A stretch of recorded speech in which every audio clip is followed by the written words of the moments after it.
Question number 9. A brooch is made with silver wire in the form of a circle with diameter 35 millimeter. The wire is also used in making 5 diameter which divides the circle into 10 equal sector. क्या कह रहा है समझो ध्यान से। एक broach होता है ना, ब्रोच जो इधर लगाते हैं शर्ट पर, किसी फंक्शन वगैरह में लगाते हैं, जो कोई गेस्ट वगैरह आते हैं, तो एक ब्रोच होता है गोल, इसको में मोनोग्राम बोलते हैं। तो एक ब्रोच है हमारे पास इस तरह का सर्कुलर शेप का, छोटा सा जेब पे लगाने के लिए यहाँ पर, ठीक है। उसमें क्या कह रहा है कि broach made with silver wire, ये पूरी एक वायर का बना हुआ है। मतलब मैं अगर इसको यहाँ से कट कर दूँ ऐसे और इस पूरे तार को पकड़ लूँ तो एक तार बन के आएगा ये सिल्वर का, ठीक है। तो ये एक मेरे पास सिल्वर वायर का एक ब्रोच बना हुआ है ऐसे, in the form of a circle, जो कि सर्कल की फॉर्म का है। ये सिल्वर का तार है, वायर है, विद डायमीटर 35 मिलीमीटर। इसका जो डायमीटर है वो कितना है, जो डायमीटर है कितना है इसका 35 मिलीमीटर। तो यहीं से स्टार्ट करते हैं। Diameter of circular broach, diameter of circular broach is 35 millimetre. जब डायमीटर 35 है सो रेडियस हो जाएगी 35/2 मिलीमीटर। तो फिलहाल इतनी बात समझ में आ गई। डायमीटर 35, रेडियस 5 और ब्रोच है सर्कल का। The wire is also used, यही वायर यूज हुई है making 5 diameter which divide the circle into 10 equal sector. यही वायर यूज करी है हमने, इसके अंदर 5 डायमीटर बनाए हैं। एक डायमीटर, ये दूसरा डायमीटर, फिर ये तीसरा डायमीटर, फिर ये चौथा डायमीटर। 5 हो गए क्या, 1 2 3 4 हो गए और ये 5। ये इस तरह 5 डायमीटर हमने इसमें बनाए हैं। ये बना हुआ ऊपर और तुम्हारी बुक में भी बना हुआ है, ठीक। Number of diameter is equal to 5 which divide the circle into 10 equal sector. और जो ये बने हैं ना, पहला सेक्टर, दूसरा सेक्टर, तीसरा सेक्टर, 4 5 6 7, इस तरह के 10 सेक्टर बन गए, इक्वल बने हुए हैं। या तो मैंने फिगर रफ बनाई हुई है। नंबर ऑफ सेक्टर कितने हैं मेरे पास, 10, ठीक है। अब ये क्या कह रहा है कि find the total length of the silver wire. इस सिल्वर वायर की टोटल लेंथ बतानी है। जिस वायर से मैंने ब्रोच को बनाया है, उसकी टोटल लेंथ और the area of each sector, और इस किसी भी एक सेक्टर का एरिया फाइंड करना है, ठीक। तो क्योंकि broach is divided into 10 sector, क्योंकि ब्रोच डिवाइडेड 10 सेक्टर में, तो एंगल ऑफ ईच सेक्टर, एक सेक्टर का एंगल कितना होगा, ये वाला एंगल बताना है मुझे। ये पूरा 360 होगा ना, पूरा तो सर्कल 360 डिग्री का होगा, ठीक है। और क्योंकि 10 सेक्टर हैं तो डिवाइड बाय 10 कर देंगे ना एक के लिए, तो एक का कितना आ गया 36 डिग्री। एक सेक्टर का एंगल कितना आ गया मेरे पास 36 डिग्री, एक सेक्टर का एंगल। अब हमारे पास एक सेक्टर का एंगल भी है और रेडियस भी है, तो then total length of the wire find करनी है। एक तो ये थीटा आ गया। अच्छा एक बात बताओ, total length of the wire जो है, total length of the wire जो है वो यही तो होगी भाई। हमने इस वायर को कहाँ यूज किया, सर्कल की सर्कमफ्रेंस बनाने में, सर्कमफ्रेंस ऑफ सर्कल में यूज किया है। और 5 बनाए हैं डायमीटर, तो 5 इंटू डायमीटर भी तो होगा length of wire. Length of wire कितना होगा, सर्कमफ्रेंस ऑफ सर्कल, सर्कल की सर्कमफ्रेंस और 5 times of diameter, 5 times of कितना होगा डायमीटर, ठीक। तो सर्कमफ्रेंस ऑफ सर्कल कितनी होती है 2πr, और 5 इंटू डायमीटर, डायमीटर कितना होता है सर्कल का डायमीटर 2r, तो 2 पाई की वैल्यू 22/7 इंटू r की वैल्यू 35/2, और 5 टू जा 10, r की वैल्यू 35/2, तो 7 5 जा 2 से 2 कैंसिल, 22 पंजे 110, और ये कितना हो गया 5 175 और 110 285 सेंटीमीटर। तो 285 सेंटीमीटर जो है इसका टोटल लेंथ आ गई वायर की, ठीक। अब निकालना है एक सेक्टर का area. Second, area of any one sector, किसी एक सेक्टर का area is equal to theta upon 360। जो सिंपल है बिल्कुल, ये तो फॉर्मूला वही लगाया जाएगा, पाई आर का स्क्वायर, थीटा 36 अपॉन 360, पाई की वैल्यू 22/7 और आर कितना था यहाँ पर, आर था 35/2 का होल स्क्वायर, तो 1/10 22/7 35 इंटू 35/2 इंटू 2। इसको सोल्व कर लेंगे और इसको सोल्व करके हमारा आंसर आ जाएगा। कैसे करेंगे देखो, 5 से कर लेते हैं, 5 2 जा और 5 7 जा और 7 से 7 भी गया और इस 2 से गया ये वाला 11 टाइम, तो ऊपर रह गया एक तो 11, एक क्या रह गया 35 और नीचे 2 इंटू 2, तो 35 इंटू 11 हो जाता है 350, 385/4 इतना सेंटीमीटर स्क्वायर इस एक सेक्टर का एरिया निकल कर आ गया 385/4। ठीक, नोट करेंगे इसको। और अब चलते हैं क्वेश्चन नंबर 10 पर। क्वेश्चन नंबर 10 में कह रहा है एन अम्ब्रेला हैज़ 8 रिब्स। एक अम्ब्रेला मतलब छाता, उस छाते में जो है 8 रिब्स हैं। 8 क्या हैं? रिब्स। ईच इक्वली स्पेस, जो कि इक्वल स्पेस पर है। Assuming umbrella to a flat circle of radius 45 centimetre. Umbrella को एक फ्लैट सर्कल मानते हुए, अम्ब्रेला को एक क्या करते हैं फ्लैट सर्कल मानते हुए, रेडियस ऑफ सेक्टर आर कितना है यहाँ पर 45 डिग्री, सॉरी आर कितना है यहाँ पर 45 सेंटीमीटर। क्या कह रहे हैं भाई, कुछ बताया तो है नहीं, शुरू कर दिया। चलो देखते हैं। An umbrella has 8 ribs. एक अम्ब्रेला के में एक छाते में 8 रिब्स हैं। अब ये रिब्स क्या है बताता हूँ, अब रुक जाओ एक minute. Which are equally spaced assuming umbrella to be a flat circle. Umbrella को एक फ्लैट सर्कल मानते हुए जिसके 8 रिब्स हैं। अब ये तो क्वेश्चन आएगा ना रिब्स क्या होता है, अभी बताएंगे। और रेडियस कितनी सर्कल की, इतना तो लिख लूँ फिलहाल 45 centimetre. Find the area between 2 consecutive ribs. 2 consecutive ribs के बीच का मुझको एरिया फाइंड करना है। तो पहले हम लिखेंगे यहाँ पर एंगल ऑफ, एक मिनट पहले हम अभी सब समझाऊंगा। पहले लिखते हैं यहाँ पर क्योंकि umbrella has 8 ribs, so angle of sector formed. तो जो सेक्टर यहाँ बन रहा है उसका जो एंगल होगा थीटा इज इक्वल टू, वो कितना होगा भाई 8 रिब्स है ना, और पूरे का जो वो होगा एंगल 360 डिग्री। 8 रिब्स हैं तो एक का कितना होगा 8 डिवाइड कर देंगे, डिवाइड कर कितना आ गया 45, तो थीटा की वैल्यू 45। ठीक, मेरे पास आर भी आ गया और मेरे पास आर 45 और थीटा भी 45। क्या कह रहे हो सर, मज़ा नहीं आ रहा, समझ नहीं आ रहा क्या कह रहे हैं। ठीक है, तो सुनो इधर, ये मेरे पास में एक अम्ब्रेला है। अब देखो ये अम्ब्रेला हो गया, ये खोल लेते हैं ऐसे, और इस अम्ब्रेला को हमने ऐसे खोल लिया। ठीक, अब सुनो, ये ना फिलहाल ये एक फ्लैट सर्कल नहीं है। इसको अगर मैं पूरा मैं कर दूँ, मैं करूँगा नहीं, ख़राब हो जाएगा, बच्चे का है। तो ये पूरा हमने इसको खोल लिया तो पूरा एक सर्कल बन जाएगा ना, ऐसे पूरा खोल के। अब बात है रिब्स की, जो ये देखो यहाँ पर टॉप पे जाओ, अपने घर में भी एक अम्ब्रेला निकाल लो। ये जो बन रहा है ना, ये जो बन रहा है यहाँ पे, इस कोने पर जो ये आ रहा है ना, ये सेंटर है इस सर्कल का। जब मैं इसको खोल लूँगा ना पूरा ऐसे, जब मैं इसको खोल लूँगा तो ये पूरा क्या बन जाएगा, एक सर्कल बन जाएगा, एक पूरा सर्कल बन जाएगा, सर्कल जैसा। और ये इसको बोलते हैं रिब्स। ये रिब्स है, ये दो, एक ये वाला दिख रहा है ना और एक ये दिख रहा है, तो ये एक पूरा क्या है, एक रिब्स है। और ये जो एंगल बन रहा है यहाँ पर, ये जो एंगल बन रहा है, ये वाला एंगल, इस एंगल की बात चल रही है। ऐसे ऐसे 8 रिब्स हैं। जैसे यहाँ पर एक, मैं देखता हूँ 1 2 3 4 5 6 7 8 ही है। देखो यहाँ भी भाई ये वाला मैंने इसको पहला माना था ना, पहला, दूसरा, तीसरा, चौथा, पाँचवा, छठवां, सातवां, आठवां।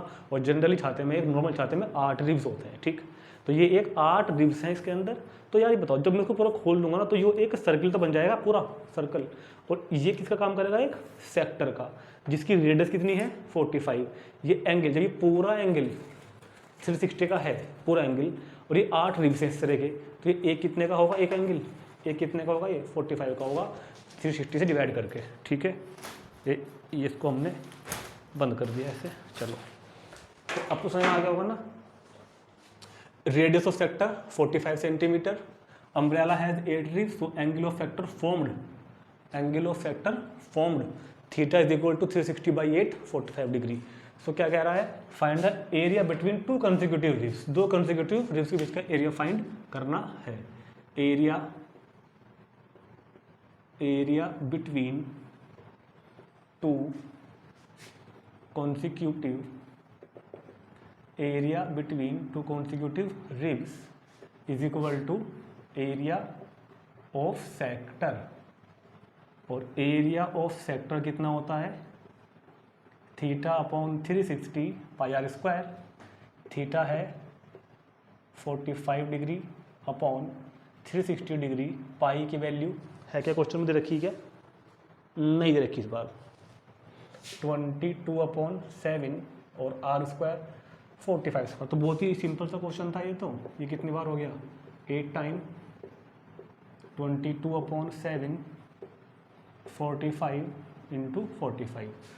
तो इन सब की मल्टीप्लाई करके अच्छी कट रहा है, 2 से 11 टाइम, 2 से कितना 4 टाइम, तो 11 × 45, 45 कितना हो जाएगा, ये कितना हो जाएगा 20, ठीक है, और अपॉन 7 4 जा 28। तो ये ट्रिक्स होती हैं, कैसे निकाला मैंने कि 45 × 45 कैसे निकाला, ट्रिक्स होती है स्क्वायर की। ए नंबर विद एंडिंग डिजिट 5, तो 10 का स्क्वायर होता है कि 5 का स्क्वायर लिखो 25, और 5 की और इसकी मल्टीप्लाई करके यहाँ लिख दो, 5 4 जा 20। ये इस तरह की शॉर्ट ट्रिक्स होती हैं। कभी मैं ऐसा करूँगा, इनकी भी ना एक अलग से प्लेलिस्ट बना के शॉर्ट ट्रिक्स की, how to find square, cube, square root, cubic roots, बहुत सारी होते हैं इस तरह के कैलकुलेशन। उसकी भी कभी मैं एक वीडियो बनाऊंगा, और मतलब एक प्लेलिस्ट बनाऊंगा वो भी, ताकि बच्चों को अच्छी से समझा सकूँ। फिलहाल तो सिंपल ही कर लिया मैंने। और इनकी मल्टीप्लाई करके भाई देख लेते हैं क्या आ रहा है, 222/75, ये आ रहा है 222/75, इतना 28 सेंटीमीटर स्क्वायर। ये इस क्वेश्चन का आंसर आ गया। ठीक, नोट करेंगे जल्दी से और चलते हैं क्वेश्चन नंबर 11 पर। जल्दी फटाफट पूरी करने के बाद 10 के बाद आता है हमारे पास क्वेश्चन नंबर 11। ठीक है, क्वेश्चन नंबर 11 में क्या कह रहा है कि भाई एक कार, अरे भाई छाता तो मैं ले आया था यहाँ पर, कार कहाँ से लाऊं, कार तो चलो बोर्ड पे आएगी भी नहीं, कोई बात नहीं, ऐसे समझा देंगे। A car has 2 wipers which do not overlap. एक कार के 2 वाइपर्स हैं, जो कार में आगे शीशा होता है ना, उस शीशे पे जो पानी गिरता है बारिश का या कभी धूल साफ करने के लिए 2 वाइपर लेके आते हैं। जो ऐसे 2 वाइपर होते हैं ना, ऐसे काम करते हैं, यूं यूं यूं, उन दोनों वाइपर्स की बात हो रही है। ठीक है, of each wiper has a blade of length 25 centimetre. Length of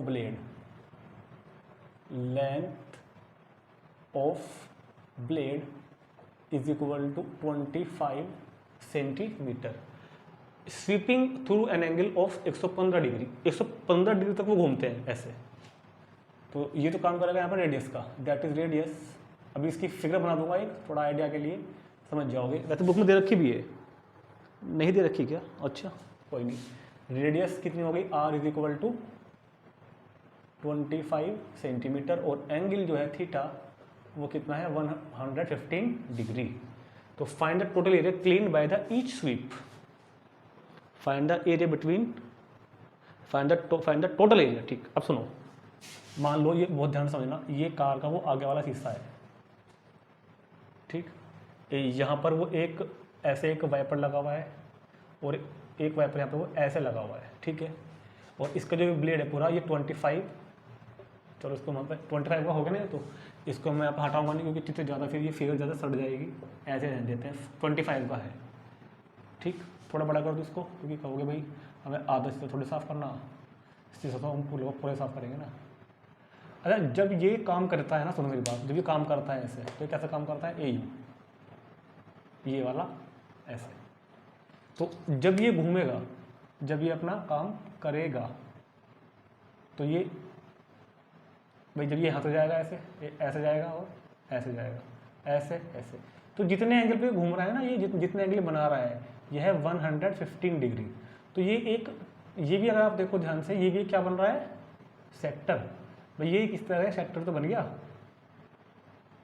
ये इस तरह तो, इसी तरह तो काम करेगा ये वाइपर। ये भी तो सेक्टर ही बन गया ना, सेक्टर। और एक बिल्कुल सेम एक और बना रहा है ऐसा। तो ये कितने एरिया को क्लीन कर रहा, ये एरिया बताना, जितने एरिया को क्लीन कर रहा, ऐसे दूसरा भी कर रहा, दोनों कर रहे। तो एक सेक्टर का एरिया निकाल के और डबल कर देंगे। ठीक, ब्लेड की लेंथ 25, जो काम करेगी रेडियस का, theta is equal to 115 degree. ठीक है, तो एरिया, द टोटल एरिया, ये फिगर बना लेना, द टोटल एरिया, ये कितना है यहाँ पे 25। ठीक, the total area cleaned in the total area cleaned in each sweep is equal to 2 times area of sector। ये एरिया ऑफ सेक्टर तो लिखेंगे यहाँ पर, ये सेक्टर से बन रहा है, तो 2 इंटू, तो क्या होगा 2 into theta upon 360 pi are square. तो 2 इंटू थीटा की वैल्यू ये हो गई अपॉन 360, थीटा अपॉन 360, और पाई की वैल्यू यहाँ पर नहीं है, तो पाई की वैल्यू 22/7 इंटू आर का स्क्वायर। जब ये डिवाइड करोगे तो कितना हो गया 180 डिग्री, तो 115 अपॉन 180 डिग्री 22/7 25 इंटू 25। चलो डिवाइड करते हैं, 5 से कर लें, 5 से 23 बार, 5 से 36 बार, ठीक हो गया। अब 2 से कर लें, 2 से 18 बार, 2 से 11 बार, तो कितना बच गया 23 इंटू 11 इंटू 625 और 18 सत्ते 126, ठीक है ना। और जो ऊपर वाले हैं इनकी मल्टीप्लाई करके आ जाएगा ये अपॉन 126 सेंटीमीटर स्क्वायर। इतना एरिया दोनों ब्लेड एक बार में स्वीप कर रहे हैं, एरिया को क्लीन कर रहे हैं एरिया को, ठीक है। नोट करेंगे इसको। Question number 12।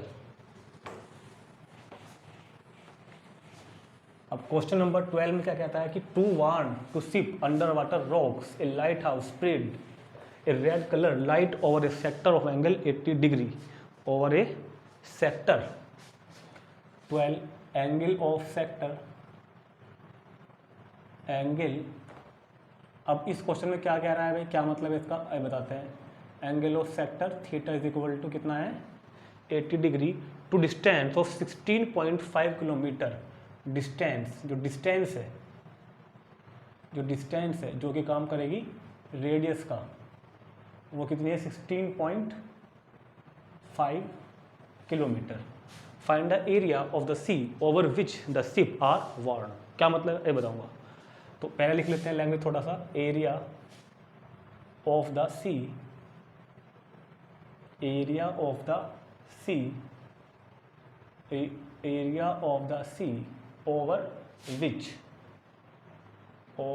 the ships are moored is equal to, कुछ नहीं करना आपको, सिर्फ लिखना है एरिया ऑफ सेक्टर। क्यों बताता हूँ अभी।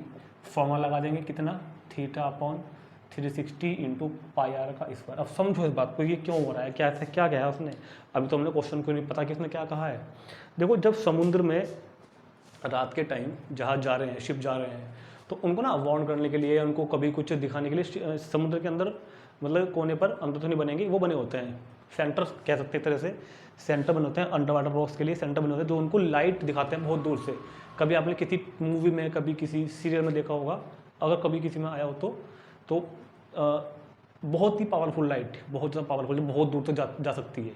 मतलब होगा तो समुद्र से बाहर ही बहुत ऊंचा खंबा लगा दिया जाएगा एक पोल, उस खंबे के बहुत ऊपर जाकर एक बहुत पावरफुल लाइट लगा देंगे, ताकि वो समुद्र में काफ़ी अंदर तक, बहुत आगे तक जहाज़ों को रास्ता दिखाने के लिए, वार्न करने के लिए कि आगे कोई तूफान तो नहीं आ रहा या फिर कोई चट्टान तो नहीं आ रही आगे जिससे टकरा जाए। तो एक लाइट हाउस बनाते हैं। क्या बनाते हैं, लाइट हाउस। देखो कैसे बनता है, इसमें मेरी बात ध्यान सुनना बहुत ध्यान से। मान लेते हैं कि ये एक लाइट हाउस है, फिलहाल मैं लाइट हाउस तो नहीं बनाऊंगा यहाँ पर। एक खंबा बनाया मैंने, पोल, ये एक खंबा हो गया पोल, और यहाँ से हम लाइट दिखा रहे हैं।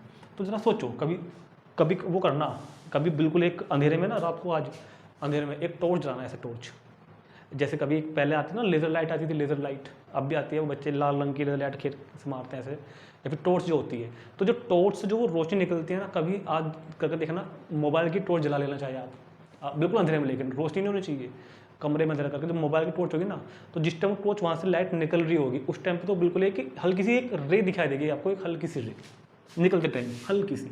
लेकिन अब ना ये निकलने के बाद ये थोड़ी सी ऐसे फैलेगी, ऐसे फैलेगी, ठीक। और जहाँ तक ये जाएगा, ये जो स्पीड होगा ना, जितनी इसकी जहाँ तक जाएगी, ये एक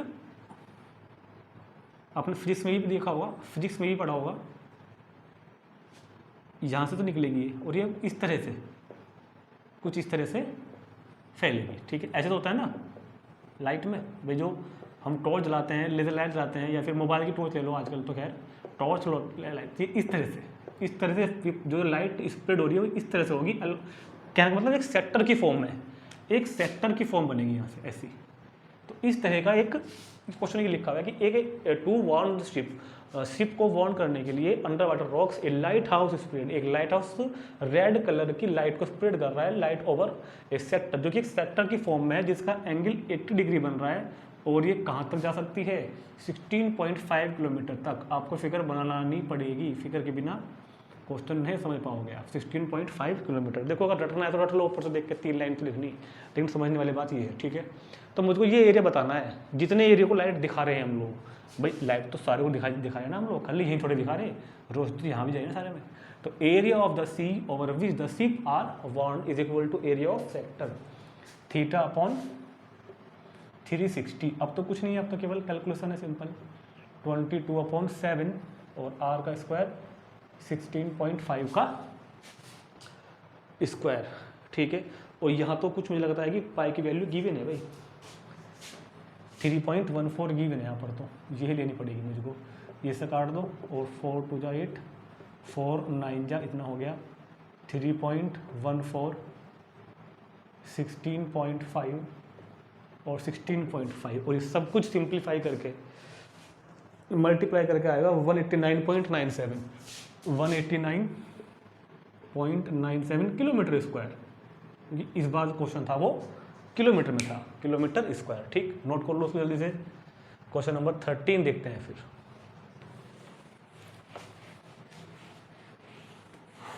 now time to question number 13। तो क्वेश्चन नंबर 13 में क्या कह रहा है कि जैसे हमारे पास घरों में टेबल होती है ना, देखो बुक में फिगर बनी हुई भी है, एक टेबल होती है और टेबल के ऊपर एक कवर होता है, ठीक। एक क्या होती है टेबल, फिगर बनानी पड़ेगी एक, और टेबल के ऊपर क्या होती है, कहाँ गया भाई मेरा, टेबल के ऊपर क्या होता है कवर, इसको क्या बोलते हैं टेबल कवर, क्या बोलते हैं इसको टेबल कवर। ऐसे बनाया है इसने 1 2 3 4 5 और ये कितना हो गया 6 टेबल कवर। टेबल कवर मतलब भाई हमारे यहाँ तो बोलते हैं मेज पोस्ट हिंदी में, टेबल कवर कह लो चाहे मेज पोस्ट कह लो, बात एक ही क्वेश्चन करना हमें। तो क्वेश्चन नंबर 13 तो कह रहा है कि ए राउंड टेबल कवर है 6 इक्वल डिज़ाइन, इसमें 6 इक्वल डिज़ाइन है ऐसे ऐसे कोनों पे, ये पूरा एक टेबल कवर है पूरा का पूरा, इसमें कोनों पे 6 डिज़ाइन है। पहला डिज़ाइन ये इस तरह का, दूसरा तीसरा चौथा 5 6 डिज़ाइन बने हुए हैं। If the radius of the cover, radius of the cover, radius of the cover R is equal to 28 centimetre, find the cost of making of the design at the rate of 0.35 per centimetre square.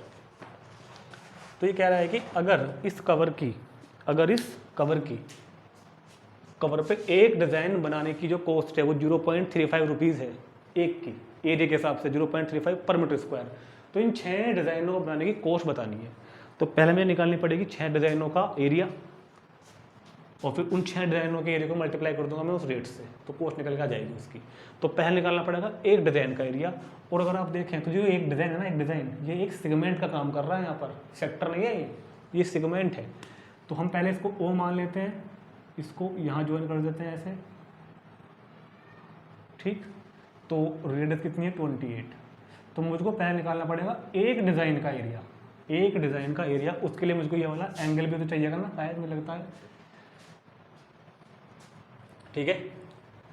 तो क्योंकि design 6 बने हुए हैं, क्योंकि table cover has 6 equal design, table cover has 6 equal designs, so angle of sector form, जो sector बन रहा है उसका जो एंगल होगा थीटा वो कितना होगा भाई पूरा सर्कल 360 डिग्री का हो गया, डिवाइड बाई कितना हो गया 6, तो 60 डिग्री का होगा। Theta is equal to 60 degree. अब पहले निकालता हूं मैं एक डिजाइन का area, area of one design, area of one design is equal to area of minor segment, area of minor segment. जो एक डिजाइन है वो माइनर सेगमेंट तो है, ये जो डिजाइन बना हुआ जो हमने शेड कर रखी ये क्या है, एक सेगमेंट है। और सेगमेंट का एरिया हम कैसे फाइंड करते हैं, सेगमेंट का एरिया हम फाइंड करते हैं area of sector, area of sector minus area of triangle AOB, area of sector minus area of triangle AOB, area of sector minus area of triangle AOB। और area of sector कितना हुआ, theta upon 360 into pi are square minus 1/2 OA into OB into sine theta. तो 60 degree upon 360 degree, पाई की value 3.14, are कितना है 28 minus 1/2 OA 28 OB 28 और sign 60। ठीक, तो ये कितना हो गया 1/6 3.14 इंटू 28 इंटू 28 छोड़ लो 784 लिख उठा के सीधा 28 का स्क्वायर, ठीक है ना। और ये कितना बन गया 784 अपॉन 2 साइन 60 की वैल्यू √3/2। ये 784 तो कॉमन ले लो यहाँ से बाहर, 784 कॉमन आ गया ना, तो क्या बचा 3.14/6 माइनस √3 की वैल्यू। यार ज़्यादा थोड़ा कॉम्प्लिकेटेड सा हो जाएगा ना, रहने दो, सिंपल तरीके से करते हैं, सिंपल वाले तरीके से करते हैं बहुत ज़्यादा। तो कितना बचेगा 1/6 इंटू 3.14 कितना हो गया 784 माइनस 1/2, ये भी कितना हो गया 784 और साइन 60 की वैल्यू √3/2। 784 कॉमन लो, 784 कॉमन, तो क्या बचा 3.14/6 माइनस 784 कॉमन गया ना बाहर √3/4। अब 784 इंटू 3.14/6 और ये हो गई √3 की वैल्यू। ये तो हमने आज और भी किया था एक क्वेश्चन में शायद मुझे लग रहा है। 6 एलसीएम ले लो, 6 कहाँ लो 12 आएगा एलसीएम, 6 दूनी 12, 2 बचेंगे तो 6.28, 3 3 9 17 51, ठीक हो गया। और ये कट जाता है क्या इससे 12 से, देखो भैया ये 12 से कट जाएगा 784, नहीं कटता भाई, तो कोई बात नहीं, कोई प्रॉब्लम नहीं। 784 इंटू 18 में से 9 गए 9, यहाँ पे क्या रह गया 1 में से 1 गया 0, इतना हो गया, इतना सेंटीमीटर स्क्वायर आ गया एरिया ऑफ वन डिज़ाइन। सुनो ध्यान से, कैलकुलेशन अभी हमें और भी करनी है ना, इकट्ठी करेंगे। एरिया ऑफ वन डिज़ाइन मुझको कितना निकालना है, एरिया ऑफ 6 डिज़ाइन, और फिर निकालनी है कॉस्ट की वैल्यू मल्टीप्लाई। तो एरिया ऑफ वन डिज़ाइन, अब आते हैं area of 6 design, area of 6 design, तो इसको मल्टीप्लाई कर दो यहीं कहीं 6 से, 6 इंटू 784 1.09 अपॉन 12, इसको मल्टीप्लाई कर दी 6 से, इतना सेंटीमीटर स्क्वायर, और 6 2 जा 12 हो गया।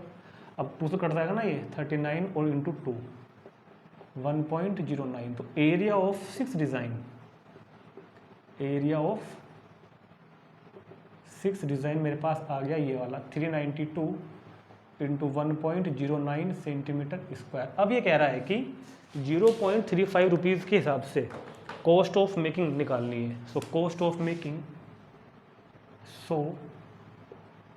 कॉस्ट ऑफ मेकिंग कितना, so cost of making at the rate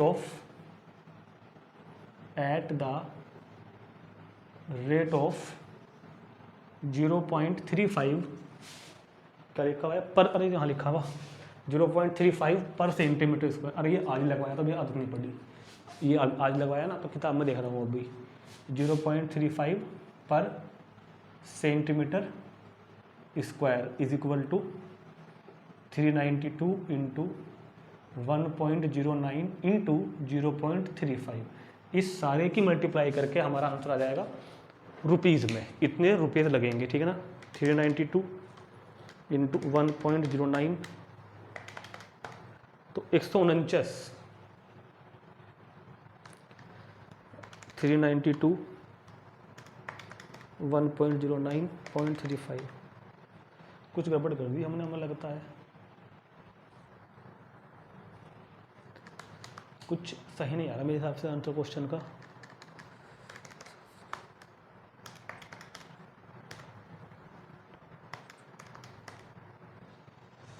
हाँ कुछ गड़बड़ है भाई, 3 यहाँ पे यहाँ मिस्टेक है कहीं जरूर, सवाल में कहीं मिस्टेक है, यहाँ पे जरूर मिस्टेक है, चेक करनी पड़ेगी एक बार, दोबारा से देखना पड़ेगा तो काम खराब हो जाएगा। 1/6 3.14 28 का स्क्वायर 784 ही होता है ना। 28 का स्क्वायर कितना होता है भाई, ठीक है 28 का स्क्वायर हो गया, √3 की वैल्यू भी होगी, ये कॉमन आ गया था 3.14/6, ये कॉमन आ गया था √3/4, ये बाहर आ गया था। 6 का और 4 का एलसीएम कितना आ गया था हमारे पास 12, तो ये कितना हो गया 6 2 जा, तो 3.14 इंटू 2 6.28 और 1.73 इंटू, यहाँ तक भी ठीक है, और 6.28 माइनस 6.28 माइनस 5 6 पॉइंट क्या हो रहा है 5.19 1.09 तक भी ठीक है बात। तो कहाँ गड़बड़ हुई भाई क्वेश्चन में हमसे। θ/360 पाई स्क्वायर में 1/2 OAOB इंटू साइन थीटा, बिल्कुल ठीक किया हुआ हमने। तो 784 इंटू 1.09 इंटू 12 और गुना कितना कर दोगे 6 से, जब 6 से करोगे तो 2 बार कट जाएगा, बिल्कुल ठीक कट जाएगा। 784 डिवाइड बाई 2 392 ही आ रहा है, कोई दिक्कत नहीं है। 392 इंटू 1.09 और इंटू 392 इंटू 1.09 और मल्टीप्लाई 0.35, तो ये तो अलग आ रहा है। मगर आंसर हमारा तो इस क्वेश्चन में क्या हो गया भाई ऐसा आज, इस क्वेश्चन में कहाँ गड़बड़ कर दी, देखो यार दोबारा देखना पड़ेगा। 360 degree θ/360 pi square minus 1/2 OA into OB into, तो अभी देखो 784 इंटू 3 अरे यार 784 इंटू 3.14/6, यहाँ गड़बड़ है कुछ ना कुछ जरूर। मुझे लगता है पाई की वैल्यू शायद हाँ मिल गया भाई, मिल गया पाई की वैल्यू। तो ओहो ये थोड़ा सा भाई वेरिएशन इसलिए आ रहा है आंसर में कि पाई की वैल्यू ना यहाँ पे पाई की वैल्यू 22.7 लेके करनी पड़ेगी। आंसर तो हमारा सी ठीक है, हमारा जो आंसर आ रहा है ना वो ठीक आ रहा है, लेकिन देखो 3.14 और 22.7 ये अच्छा हुआ, ये मिस्टेक हो गई आज, क्योंकि इससे हमको पता लगा कि अगर क्वेश्चन में वैल्यू पाई की गिवन है 3.14 तो ही रखनी है, यहाँ पर वैल्यू गिवन नहीं है, वो मैंने वही वैल्यू रख दी, उस वजह से आंसर गलत आ रहा है। क्योंकि 3.14 तो हम केवल लेते हैं, 22.7 होते हैं ना, और वो तो 3.14 2 5 7 चलती रहती है आगे तक। तो हमारा आ रहा है 149, जबकि आ रहा है बुक में 162, तो इतना जो अंतर आ रहा है 13-14 डिजिट का, ये इस वजह से आ रहा है। यहाँ पर हम 3.14 ना लेके अभी ठीक कर लेंगे, 22.7 ही लेंगे ना, तो बिल्कुल ठीक आएगा आंसर।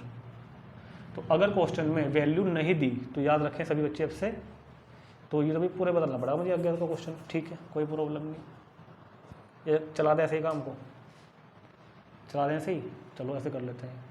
तो अब से याद रखें क्वेश्चन में बच्चों को कि पाई की वैल्यू अगर नहीं दी तो 22.7 ही याद रखें, वही रखनी है, कोई बात नहीं ठीक कर लेंगे अभी यहाँ से।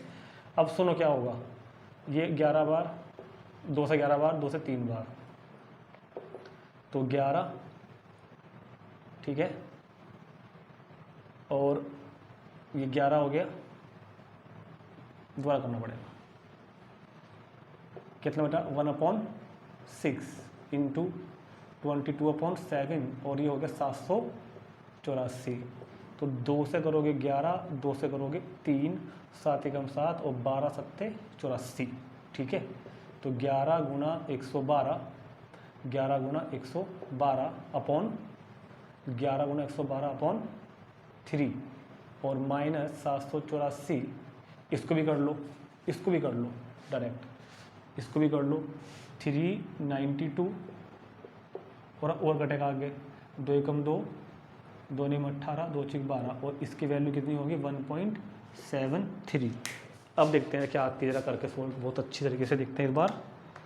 11 गुना 112, 11 गुना 112 अपॉन 3, 410.67 आ रही है भाई हमारे पास, 410.67 और 196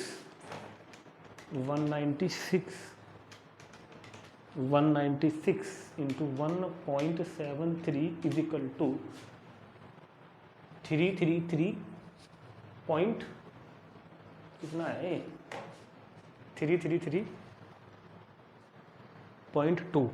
ठीक है, ये आ रही है 333 पॉइंट कितना 2 और इसमें से इसको जब माइनस करेंगे तो 77.47 ये आ गया 77.47। अब इधर आ सकते हैं, तो ये सारा बदलना पड़ेगा मुझे। यहाँ से इतना हटाओ, ये भी हटाओ, कोई प्रॉब्लम नहीं, कोई नहीं, ये भी हटाओ, ये भी हटाओ। चलो, तो यहाँ तक आगे था ना। 6 डिज़ाइन का निकालना है, एरिया ऑफ 6 डिज़ाइन। तो 77 77.47। तो जब 77.47 हम कर देंगे, 77.47 इंटू 6 इज इक्वल टू 464.82। ये आ जाएगा 464.82 सेंटीमीटर स्क्वायर और इसको मल्टीप्लाई कर देंगे 0.35 से 464.82 और इन दोनों की मल्टीप्लाई करके अब आ जाएगा भैया 162.68। अब ठीक आ रहा है 162.68 इतने रुपीज इस क्वेश्चन का हमारा आंसर आ गया। ठीक, तो वो तो केवल कोई बड़ी मिस्टेक नहीं थी, वो भी ठीक था आंसर। अगर हम 3.14 लेते तो मगर हमें 22.7 लेके करना पड़ेगा, तो हमारा आंसर बिल्कुल ही ठीक आ गया। ठीक है ना, नोट कर लेंगे इसको भी, याद रखें। अगर पाई की वैल्यू नहीं दे रखी तब पाई की वैल्यू 22.7 ही रखें। ठीक, अब चलते हैं क्वेश्चन नंबर नेक्स्ट पर 14 पर। छोटा सा क्वेश्चन है, एमसीक्यू में आता है और क्या कह रहा है ये, area of A sector of angle, area of A sector of angle बताना है। एंगल कितना है P, एरिया बताना है, एंगल कितना है P, जो थीटा होता है ना वो है P degree, of a circle with radius R, जिसकी जो रेडियस है, रेडियस कितनी है इसकी R, रेडियस R है और एंगल है P डिग्री। तो सुनो, पहले बताओ एरिया ऑफ सेक्टर का फॉर्मूला होता कितना है।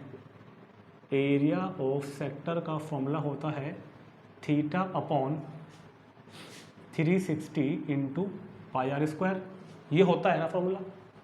लेकिन ये तो कहीं आई नहीं। अच्छा, अगर मैं अपने थीटा की वैल्यू पहले भर तो दो, pi upon 360 into pi r का स्क्वायर। अब ये तो कहीं इसमें आ नहीं रहा, ये तो कहीं आ नहीं रहा, थीटा पी अपॉन 360 कहीं नहीं आ रहा, पाई आर स्क्वायर के साथ कहीं नहीं आ रहा। लेकिन हाँ, इतना तो है कि पाई आर स्क्वायर का मतलब 2 पाई आर वाला आंसर नहीं होने का, 2 पाई आर वाला ये भी आंसर नहीं होने का, क्योंकि इन तो 2 पाई आर आया हुआ है।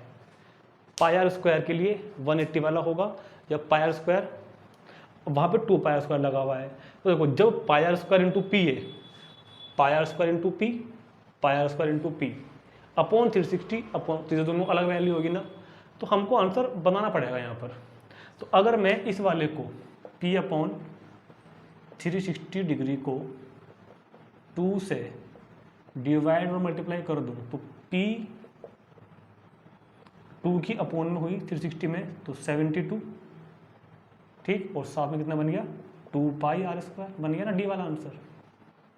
2 से डिवाइड और मल्टीप्लाई कर लिया, या यहाँ करके देख लो, आंसर में करके देख लो ना एक बार, 2 से मैं इसको काट दूँ यहाँ पे, तो ये तो होता है answer P/360 into pi square, ठीक, तो आंसर इज डी, ठीक, तो नोट कर लेंगे इसको। और इसी के साथ हमारा चैप्टर पूरा फिनिश हो गया ये वाला आज, ठीक है। तो सभी लोग अच्छे से इसको एक बार पढ़ लेंगे और अपने फ्रेंड्स को इसकी ये सब जो भी वीडियोस है शेयर कर देंगे एक बार, तो जो सब बच्चे इसको पढ़ सकें। और अगर कोई प्रॉब्लम है, कोई बात समझ ना आई हो, तो एक बार कमेंट में जाकर मुझको कमेंट करके जरूर बताएं, ठीक है। और फिर हम चैप्टर शुरू करते हैं नेक्स्ट, इसके बाद एकदम सरफेस एरिया वाला जो है नेक्स्ट चैप्टर। तब तक के लिए थैंक यू।